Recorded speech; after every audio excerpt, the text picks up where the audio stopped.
Imagine a human worker pushing themselves to the absolute brink in a warehouse sorting competition against a humanoid robot. Right, and the pace is just blistering. Exactly. And the human actually manages to win, but to secure that victory, they push their body so far past its natural limit that they literally break their left forearm. Yeah. And the robot, meanwhile, just powers down to recharge. It's just wild.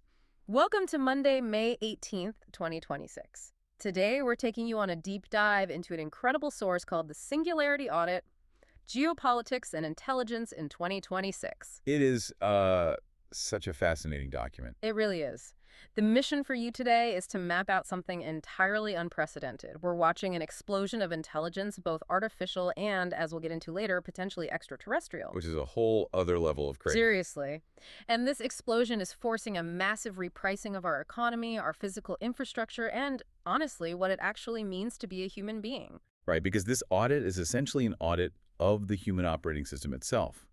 Every assumption we've held about how society functions, how we value labor, our place in the universe, it's all being tested and broken by the sheer scale of what's being created right now. Okay, let's unpack this. Because to help you cut through the noise of this rapidly accelerating world, we really have to start at the foundational layer, which is the software. Absolutely. The software layer is where it all begins. Right.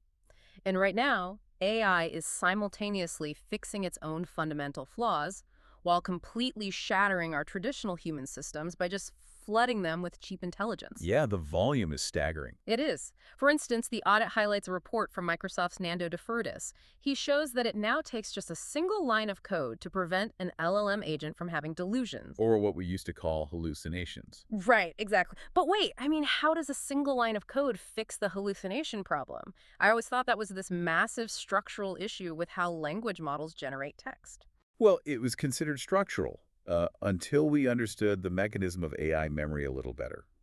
Think of an AI's working memory like a student's scratch pad during a really complex math test. If the AI makes a wrong guess, a hallucination, and then looks back at that scratch pad to figure out its next move, it assumes that previous wrong guess is a verified absolute fact. Oh, I see. So it builds a house of cards on a faulty foundation. Exactly. What DeFrutis found is that by simply masking the agent's past actions from its history, you essentially wipe the scratch pad clean for every single new step. Oh, wow. Yeah, the model is forced to rely on its core training rather than, fabricating a false continuous reality just to justify its past mistakes. So it stops mistaking its own hallucinations for actual memory. Exactly. That is a massive leap in reliability, and explains why the tools themselves are getting exponentially sharper. The audit notes SpaceX AI just launched Grok build. Yeah, that beta coding agent. Right, an early beta coding agent and command line interface specifically for software engineering. So the AI is now writing the infrastructure. Which is a huge milestone. But the geopolitical curveball here, and this is fascinating, is that the frontier of this software technology isn't reliably American anymore. No, it's really shifting. The report says Chinese groups like ByteDance and Kuaishou have apparently overtaken the U.S. in video generation, and they're doing it by training on massive short-form video libraries. What's fascinating here is how the nature of the data dictates the intelligence. How so? Well, short-form video is dense, it's highly engaging, and it provides an immediate feedback loop of human attention. By training on that specific type of media, those models are mastering visual physics and, frankly, human preference much faster than models training on static text or long-form content. That makes total sense. But there is a catch. When intelligence becomes this cheap and ubiquitous to produce, it creates a completely new kind of vulnerability. Cheap intelligence essentially equates to cheap noise. It's becoming this asymmetric denial-of-service attack on human attention. Which perfectly explains the absolute deluge hitting the bug bounty programs right now. Oh, it's a nightmare for them. I can imagine. So for those who don't track the cybersecurity world, companies offer bounties cash rewards to independent hackers who can find vulnerabilities in their code before the bad guys do. Right? But the audit shows these programs are currently drowning in AI-generated reports. BugCrowd, who works with massive clients like OpenAI and T-Mobile, saw their submissions quadruple in just 3 weeks. 4 times the volume in 3 weeks is insane. Insane. Linus Torvalds even stated that the Linux kernel security mailing list is, quote, almost entirely unmanageable because of all the duplicate AI reports. It's like giving everyone on Earth a magnifying glass to find termites, but the termites are reproducing faster than we can log them. That's a great analogy. The human triage system simply cannot handle the synthetic volume. One AI can generate thousands of theoretical bug reports in a single second. But a human engineer still has to manually verify every single one. It completely breaks the bottleneck of human verification. And it isn't just creating noise, is it? It's finding the quiet, invisible cracks in our most vital systems. Yes, this is where it gets serious. Yeah, Anthropic's new Mythos preview model apparently found real critical vulnerabilities in the global financial system. The report says they're actually going to brief the Financial Stability Board and central banks about it. Which is unprecedented. It is, but I have to push back on this, or at least ask the terrifying question. If an AI can find critical vulnerabilities in the entire global financial system, who gets to fix them before a bad actor's AI exploits them? That is the big question. I mean, we are handing the blueprint of our systemic vulnerabilities to a system that moves at light speed, while regulatory bodies take, what, months just to draft a memo? Exactly. That is the ultimate double-edged sword of this era. The AI audits the financial system and finds the cracks, but the human institutions are far too slow to patch them. And because we are drowning in this perfect imitation and high-speed analysis, society is being forced to completely abandon what we used to call proxies for human effort. Proxies. You mean like assuming a well-written essay means a student actually learned the material? Precisely. Or that a past exam means competence. For decades, the degree or the test was the proxy. But look at Stanford right now. Yeah, the audit had some wild stats on that. Right. Seniors there are reporting that cheating is simply omnipresent. A recent survey showed 49% of computer science majors would rather cheat than fail. Wait, but Stanford banned proctored exams a century ago, right? They operate on an honor code. Are you saying the honor code is dead, or is the technology just bypassing the concept of an honor code entirely? The technology bypasses the concept because the output is indistinguishable from genuine effort. The proxy is completely broken. So what do they do? Well, Stanford is having to rebuild their entire assessment model around the one thing AI cannot fake. In this environment, memory is no longer the default state of learning. It is becoming a deliberate, highly monitored decision. You either choose to internalize the knowledge or you outsource it to the model. Here's where it gets really interesting. I want you, the listener, to think about your own camera roll right now. Oh, that's a good point. How much of it is ephemeral screenshots versus things you actually want to remember permanently? Are we entering an era where human memory or human authenticity is treated like a vinyl record? I love that comparison. Like a deliberate analog choice in a digital world? Because the dichotomy of privacy right now is giving me serious whiplash. Oh, absolutely. The audit notes Apple's new ChatGPT like Siri app is going to auto-delete chats to protect user privacy. So ephemeral where it's convenient. Right. But at the exact same time, a flock camera in Troy, New York just helped convict a man of manslaughter, indelible where it counts. The vinyl record analogy hits the mark perfectly because AI can fake absolutely everything else. Undeniable, unfakeable human authenticity becomes a premium commodity. It really does. And that shift is creating intense societal friction. People are feeling the whiplash of constantly questioning what is real, and it's leading to deep cultural resentment. We definitely saw this manifest at the University of Arizona's commencement. Yes, that was wild. The students actually booed former Google CEO Eric Schmidt the moment he simply raised the topic of AI. They didn't even want to hear it. Not at all. And Wired magazine just coined the term sad wives of AI. Oh, I saw that. Yeah, it refers to the partners who are stuck holding down the fort, dealing with the messy physical reality of raising kids and managing a household, while someone, quote, mansplains the singularity to them. Right, there is this visceral exhaustion with the ethereal nature of AI. Exactly, which is incredibly ironic because to keep this ethereal intelligence running, it requires a massive physical and highly contested footprint right here on Earth. Yeah, you cannot generate all that software noise out of thin air. Think of our current AI models as a fleet of massive next-generation cargo ships. Okay, I'm with you. The software is the navigation system, but we're suddenly realizing we don't have enough deep water ports to dock them, steel to build them, or fuel to run them. Right. The ethereal intelligence requires concrete, steel, and unprecedented amounts of electricity. If we connect this to the bigger picture, AI has transitioned from a software industry to heavy industry. And with that comes hard geopolitics. Silicon is now a sovereign asset. Absolutely. The audit points out the U.S. president recently stated the White House should have asked for a bigger stake in Intel beyond the 10% they currently hold, after landmark deals lifted Intel's stock over 300%. Which is a massive jump. Huge. And just to be clear for you listening, we're looking at this purely as a geopolitical data point. It just shows that the highest levels of government are treating silicon fabrication as vital national security infrastructure. Without a doubt. Meanwhile, Apple is finding massive margins going the opposite direction.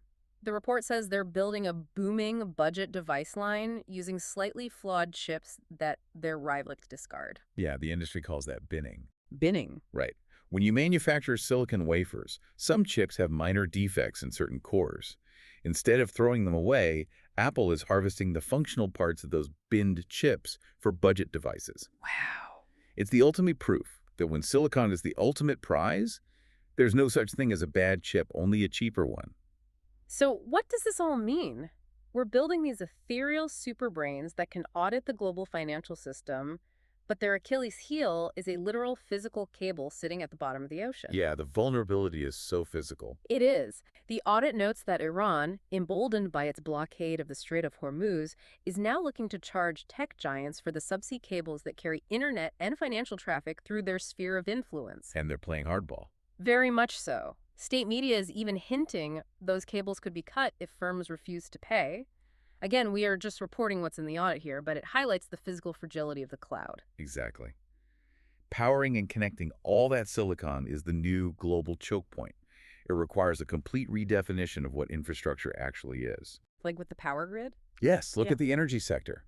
NextEra Energy just agreed to buy Dominion for $67 billion. $67 billion. That is the biggest power deal in history. And it's specifically to form a massive colossus across Virginia's data center belt.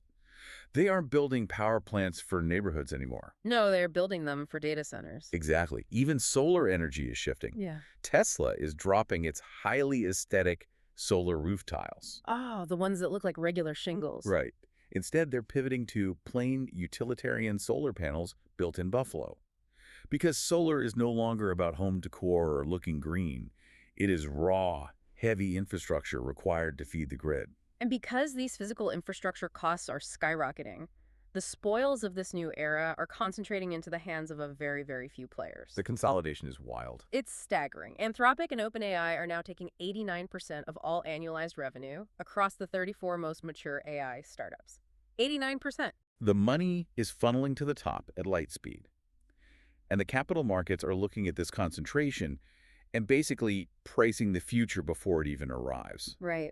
They're placing immense financial bets on the complete replacement of human labor. We see this with Leopold Aschenbrenner's Situational Awareness Fund, disclosing major 13F positions in the hardware giants. Companies like NVIDIA, ASML, Corning, and TSMC. Exactly. Let me jump in here for anyone unfamiliar. A 13F is essentially Wall Street's mandatory peek behind the curtain. It's a quarterly report that institutional investors have to file showing exactly where the really big money is moving. Right. And Aschenbrenner's fund isn't betting on the software. They are betting on the physical picks and shovels of the Singularity. Because the smart money realizes that the software is useless without the terrestrial limits being stretched to their absolute breaking point. Which brings us back to the biological limits of labor. Yes, the story you opened with. Right. The robotics company Figure putting their humanoid robot up against a human worker in a package sorting competition. Yeah. The human barely won, but had to literally break their own arm to do it. If a human worker has to snap their own bones to maintain a slim margin of victory over an early-stage robot, what does that say about the biological limits of the human workforce moving forward? It says the robot can afford to lose today, but the human cannot afford to win tomorrow. Wow. We have reached the absolute ceiling of human biological output and physical labor. The CEO of Figure, Brett Adcock, flat out predicted this is the last time a human will ever win that competition. That is chilling. It is. The markets know the biological ceiling has been hit, which is why the economic horizon is expanding beyond Earth entirely. Which brings us to the space economics section of the audit. SpaceX just opened for trading on Hyperlid's perpetual futures at a $2.4 trillion valuation. The largest IPO in human history. Unbelievable. And for context, perpetual futures are a way traders bet on the future value of an asset without an expiration date. They're essentially pricing in a boundless future. Elon Musk is stating that Starship is built to lift over a megaton to orbit yearly. We are quite literally packing up the heavy industry of Earth and preparing to expand outward. But this raises an important question, though. Yeah. As we hit the limits of our biology and our planet's resources, humanity is auditing the cosmos, but we are simultaneously facing a quiet collapse inward. How do you mean? The universe's books are getting audited just as aggressively as our software. I want to make sure I understand this cosmic auditing part because the physics in the report are pretty dense. Yeah, it gets a bit heavy. The report says astrophysicists have found tentative evidence for ultralight scalar particle dark matter near the GW190728 black hole merger. Can you translate that for us? Absolutely. GW190728 refers to a specific observed collision of two massive black holes. Okay. When they merged, they sent out these gravitational ripples. And by studying how those ripples behaved, scientists found a signature suggesting the black holes are actually surrounded by a cloud of exotic ultralight dark matter. Oh. Yeah, we are literally mapping the invisible scaffolding that holds the universe together. But it's not just deep space telescopes anymore. The paradigm shift around unidentified anomalous phenomena UAPs is happening on mainstream national news. This is one of the most surprising shifts. Truly. Neil deGrasse Tyson, who has been the ultimate longtime skeptic on this exact subject, has completely changed his tune. Yeah, he was on national TV recently. Right. He was arguing that the core question has shifted from "are we alone" to "are we ready?" And he's citing sworn testimony from military and intelligence officials about recovered craft and non-human bodies. We are witnessing institutions trying to manage profound ontological shock. Ontological shock. Yes, the very nature of reality is being rewritten publicly. We're seeing the normalization of what used to be fringe science fiction, and the culture is really struggling to process it. I mean, the U.S. president literally leaned into the narrative by posting an AI-generated photo of himself walking a cuffed gray alien in leg irons. Yeah, that was a moment. Regardless of anyone's politics, just as an observer of history, seeing the commander-in-chief post that, it shows how deeply this cosmic shift has penetrated the cultural zeitgeist. Oh, for sure. It's a meme, but it's a meme about humanity slowly accepting that we might no longer be at the top of the food chain. And culture is desperately trying to archive itself, even as it accelerates into the unknown. I mean, the Library of Congress just preserved the original Doom soundtrack, adding it to the National Recording Registry. I have to marvel at the absolute contrast of this moment. We're archiving the heavy metal soundtrack to a digital hellscape in the Library of Congress. Right. We're casually discussing recovered alien craft on the evening news. We're building AI that can find the hidden flaws in the global economy. It's a lot to take in. It is. But the ultimate demographic data point from the audit is honestly the most sobering. Population records and Google searches have now directly tied the massive global plunge in birth rates to the spread of smartphones. The phrase the audit used to describe this is chilling. They call it, quote, be fruitful and multiply, accumulate. Wow. Yeah.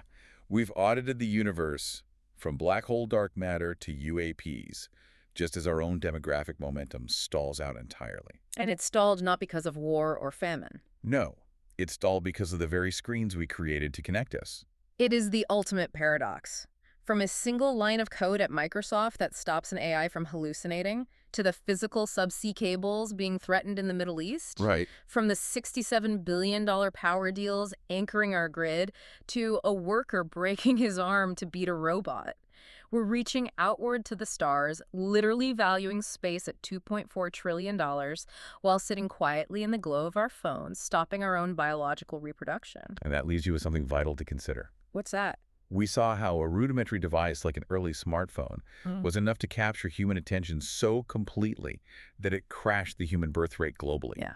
If that was merely version 1.0 of the distraction, what will happen to human drive, to human connection, and to societal growth when we are completely surrounded by perfect, unfakeable AI companions? That's a scary thought. And what happens when we're faced with undeniable physical evidence that we are not the apex intelligence in the universe? Man, it makes you realize that the most important thing we might ever audit isn't the code or the physical infrastructure or even the cosmos. Yeah. It's us. Thank you for joining us on this deep dive. Stay curious, keep questioning the world around you, and we'll see you next time.